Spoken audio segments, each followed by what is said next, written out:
예, 여러분 안녕하십니까. 시사저널TV 시사 끝장 시간입니다. 예, 저는 소종섭 시사저널 편집국장입니다. 전국, 연말 전국, 좀 편안한 전국 보내기는 좀 힘든 상황입니다. 여러 가지 것들이 굉장히 숨가쁘게 펼쳐지고 있고, 선거법 문제 포함해서 국회의 움직임도 연말까지 계속해서 이어지고 있습니다. 오늘 여러 가지 시사 현안 관련해서 이 새로운 보수당 이준석 수석 부위원장과 얘기 나눠보겠습니다. 이 부위원장님 반갑습니다. 안녕하세요. 지금 그 자유한국당에서 그 비례대표용 위성정당, 이거 국민들, 이거 저도 참 이런 사례는 처음 들어보는데, 비례대표용으로 위성정당을 만든다. 그러니까 이 선거법이 통과될 경우를 가상을 해서 어떤 그 국회의원 숫자를 늘리기 위해서 위성정당을 만들겠다. 가칭 비례한국당 설립을 공언을 했습니다. 김재원 정책위 의장이 그렇게 하겠다라고 선언을 했으니까요. 이거 이준석 부위원장님, 이거 어떻게 봅니까? 저는 할 수는 있는데 한다고 해서 또 법적인 문제가 생기고 할 것 같진 않은데 결국은 보수 진영의 유권자들이 이런 식의 투표에 적응할 수 있겠느냐라는 것이 하나의 키가 될 것인 게 진보 진영은 이런 걸 일단 잠깐 이 부분에 대한 좀 설명이 필요한 것 같아요. 그러니까 네. 비례대표용 위성정당의 형식이 어떤 형식이냐라는 부분에 대해서 아마 시청자분들께서도 잘 좀 모르실 것 같은데, 간단히 한번 이게 뭐다 이렇게 한번 형식을 설명해 주신다면. 그러니까 이제 지금 4+1이 합의한 어제 선거법이라는 것이 47석의 비례대표 현 의석 유지인데 지역구 250. 그 중에 30개가 연동형이고 17개가 이제 일반 병립형인데, 병립형은 지금 하는 그대로 하면 됩니다. 그러니까 자유한국당이 후보를 내면 되고, 30개 연동형 같은 경우 민주당이나 자유한국당은 가만히 있으면 못 먹습니다. 그렇기 때문에 거기서 정당 투표할 때 유권자들이 정당 투표를 자유한국당에 찍는 건 사표가 된다는 논리예요. 그러다 보니까 자유한국당과 거의 동일체인 다른 위성정당을 만들어가지고 거기에 던지게 하면은 그 정당은 지역구 당선자를 내지 못할 테니까 그 비례가 그 연동형이 보장하는 50% 득표율에 해당하는 의석. 그러니까 이 정당이 한 30% 득표를 가져가게 되면은 50% 연동률이니까 15% 전체 의석의 15%를 받을 수 있는 것인데, 이러면 거의 다 가져가죠. 그 비례 의석을. 그러니까 이 연동형 제도라는 것이 사실 도입될 때부터 말이 많았지만은 자꾸 이제 계산식이 뭐냐 물어보니까 회피를 했잖아요. 또는 설명을 잘 못하고 아니면 알 필요 없다 이렇게 얘기했었는데, 계산하면 별의별 수가 다 나오는 겁니다. 이렇게.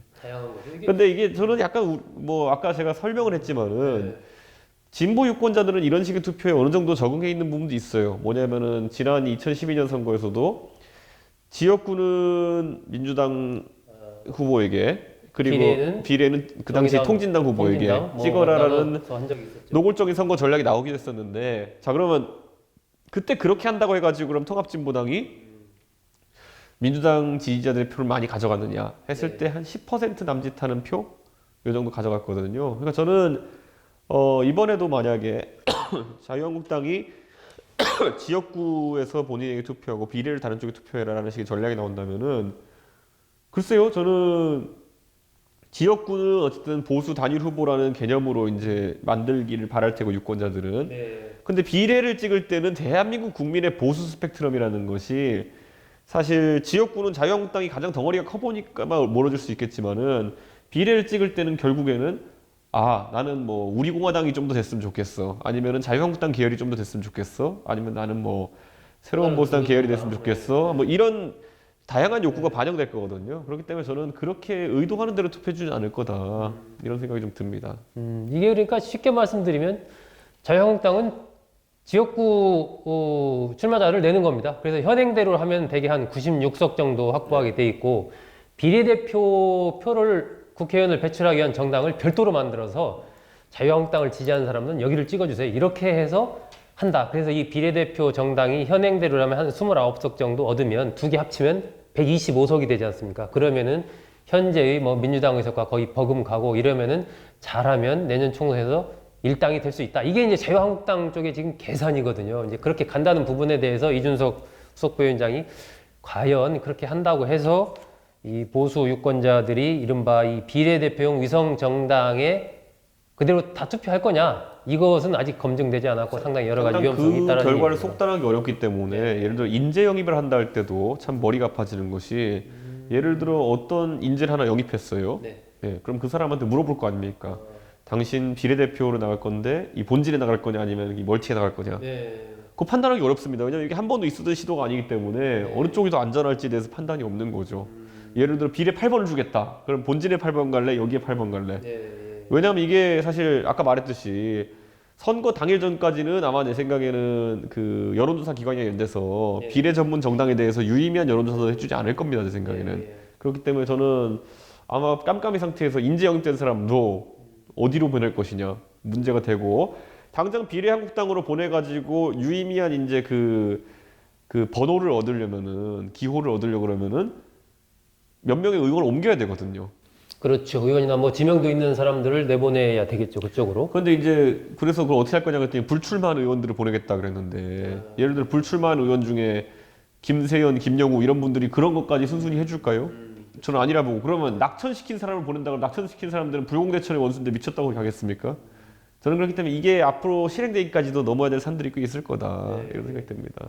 그 극단적인 경우긴 하지만 자유한국당이 비례한국당 만들겠다면 민주당에서도 그럼 우리도 비례민주당 만들자 뭐 이런 얘기가 안 나오리라는 법도 없지 않습니까? 이원욱 수석 원내부 대표가 오늘 어떤 문자를 받는 거에 사진 찍혀가지고 이렇게 됐는데 사실 민주당 입장에서는 이러지도 저러지도 못한 상황이 됐다고 보고 무엇보다도 비례민주당을 자기가 만들어버리면은 뭐 선거제 개혁이라고 자기들이 얘기했지만 나아진 건 하나도 없고 오히려 그 복잡해지기만 하는 거거든요.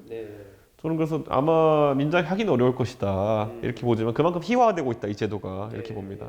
그러니까 이게 참 법적으로 따져서 위법하냐 뭐 이런 문제를 떠나서 뭐 법적으로의 어떤 절차를 밟을 수가 있겠죠. 근데 국민들이 보기에는 이렇게 비례대표용 정당을 위성정당을 따로 만든다든지 또 그에 맞불을 놓고 또 다른 데서도 비슷하게 또 간다든지 이러면은 이게 한국 정치가 그렇지 않아도 여러 가지 비판을 많이 받지만 그렇게까지 하는 부분에 대해서는 그야말로 정말 안 가야 되는 거 아니냐 이런 여론이 굉장히 이제 높을 것으로 예상이 됩니다. 그렇기 때문에 자유한국당 입장에서도 공언은 했지만 이것이 나중에 서로 성사된다고 하더라도 그럼 끝나고 나서 자유한국당과 그 비례위성정당이 뭐 합당을 하든지 모든 부분에서 같이 가야 될 텐데 사실은 같이 간다는 그 뭐 보장도 없는 거 아닙니까? 바로 합당을 해야죠. 그 원래 순탄한 순리대로라면은. 근데 바로 합당하면 또 다음 선거 때 또 다시 분리할 겁니까?